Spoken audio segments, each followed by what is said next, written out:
करते हैं, उस अपराध का हमें बोध हो, पछतावा हो। इसलिए आप लोगों को ऐसा कोई अपराध नहीं करना है कि जैसा गुरुजी करते हैं आप लोग भी ऐसा जानबूझ के करो दुनिया को बताने के चक्कर में, क्योंकि देखा देखी बड़ी खतरनाक होती, इसलिए इससे बचना है। चावल पहुंच गए हैं, पहुंच गए ना? बोलो सत्यनारायण भगवान की जय, वृंदावन बिहारी लाल की जय। हम 3 दिन तक 5 अध्याय की सत्यनारायण भगवान की चर्चा करेंगे, प्रेम पूर्वक गाएंगे। सत्यनारायण भगवान की महिमा है कि जो मनोकामना लेकर के हम सत्यनारायण भगवान के चरणों में बैठते हैं, सत्य ही नारायण है, नारायण ही सत्य है। उनको पाने के इस 5 अध्यायों में विधि का उपाय बताया गया, कथा नहीं है, विधान और उपाय बतलाया गया। कथा क्या है? भगवान विष्णु का चरित्र ही सत्यनारायण की कथा है। इसलिए इन 5 अध्यायों के अंतर्गत 3 दिनों में हम लोग जो 5 अध्यायों की श्री सत्यनारायण भगवान की कथाओं को सुनेंगे, बहुत गंभीरता पूर्वक सुनेंगे। आती भी हो फिर भी सुनना। हनुमान जी का स्वभाव है, उन्हें प्रत्येक कथा आती है, फिर भी वो वैसे ही सुनते हैं जैसे कुछ जानते ना, दीन भाव में वही आंखों से आंसू बहाते हुए।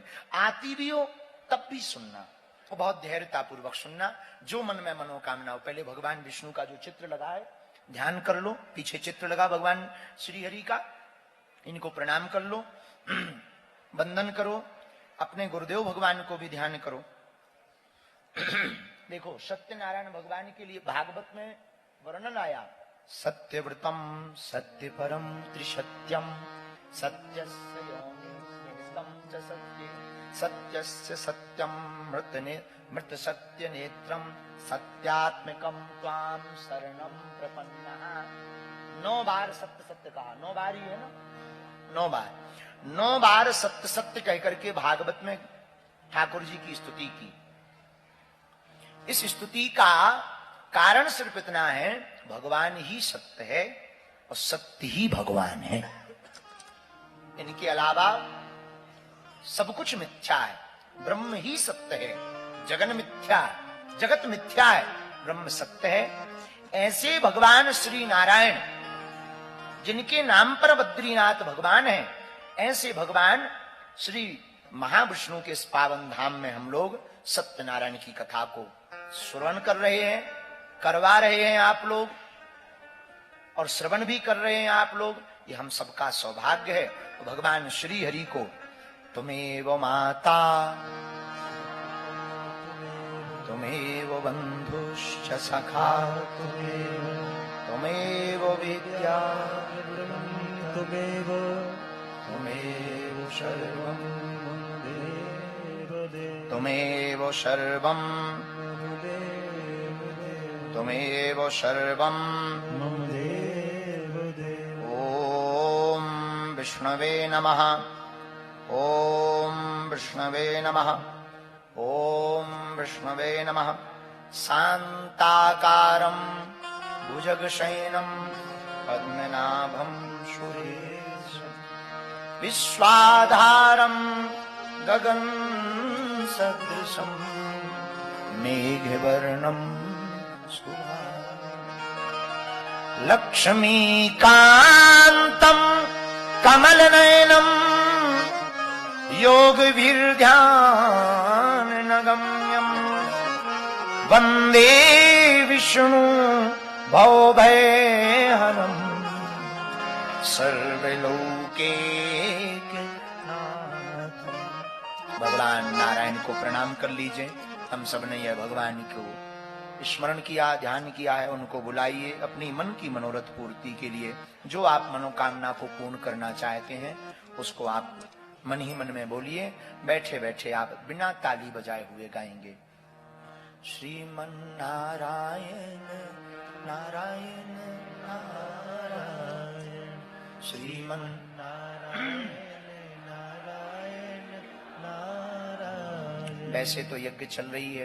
रिमोट क्यों नहीं चल रहा है यार? सब कपड़े खराब है, कुछ अच्छा नहीं है। इतना ऑयल है भगवान, why can't anything be right यार। तुम कभी किसी चीज से खुश होती है? इतना पका मत, मुझे बहुत भूख लगी, खाना होना देने दे प्लीज।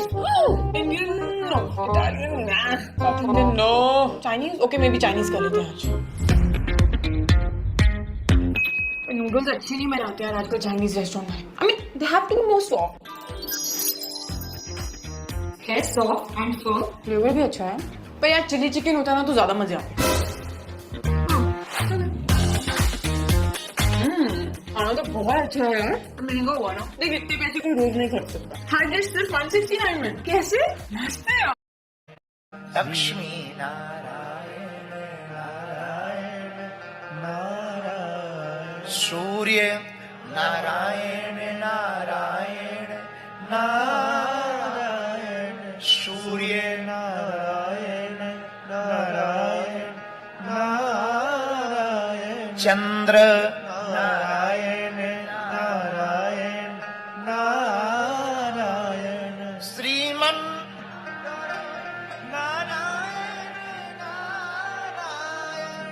श्रीमन नारायण नारायण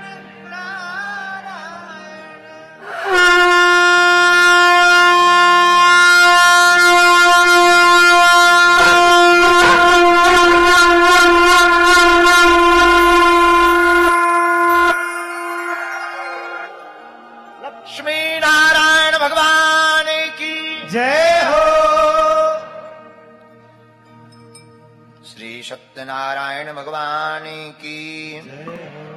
अथ प्रथमोऽध्यायः एकदा नैमिषारण्ये ऋषयः शौनकादयः।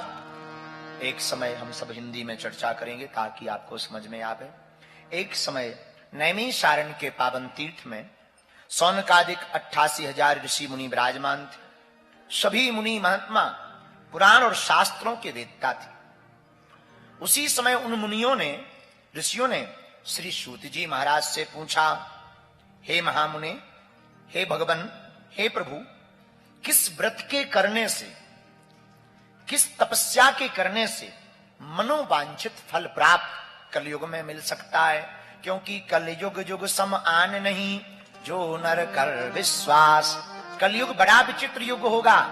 इसमें न व्यक्ति के पास समय होगा, न पूजा के लिए समय होगा, न धर्म के लिए समय होगा, न ठीक से यह सत्कर्म कर पाएगा। कलयुग के लोग बड़े आलसी प्रमादी होंगे, कलिकाल के लोग बड़े ही स्वार्थी होंगे। पर हे भगवान, उन मनुष्यों का कल्याण भी कैसे हो, इसके लिए कोई सूक्ष्म छोटा सा व्रत, छोटा सा उपाय बताइए। हम सब उस उपाय को, व्रत को सुनना चाहते हैं, कृपा करके आप कहिए। इतना सुनते ही श्री सूतो वाचा, श्री सूत जी बोले, नारदेन संप्रष्टौ भगवान कमलापति। एक बार यही प्रश्न देवर्षि नारद जी ने भगवान विष्णु से भी पूछा था।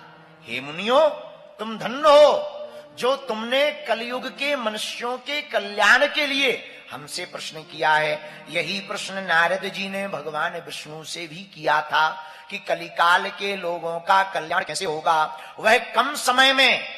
क्योंकि तपस्या के लिए समय नहीं मिलेगा, जप के लिए समय नहीं मिलेगा, तप के लिए समय नहीं मिलेगा, यज्ञ बैठने में समय नहीं निकाल पाएगा। ऐसे अल्प समय में वह कैसे पुण्य को प्राप्त करे, कैसे फल को प्राप्त करे, कृपा करके हमको बतलाइए।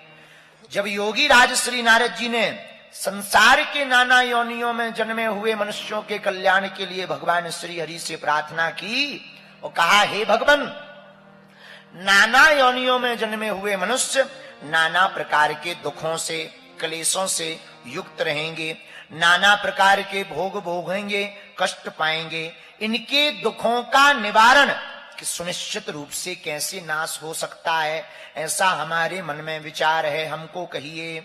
भगवान श्री नारद जी उनके पास पहुंचकर भगवान श्री विष्णु का ध्यान करते हैं, स्वरूप का ध्यान करते हैं, प्रार्थना करते हैं।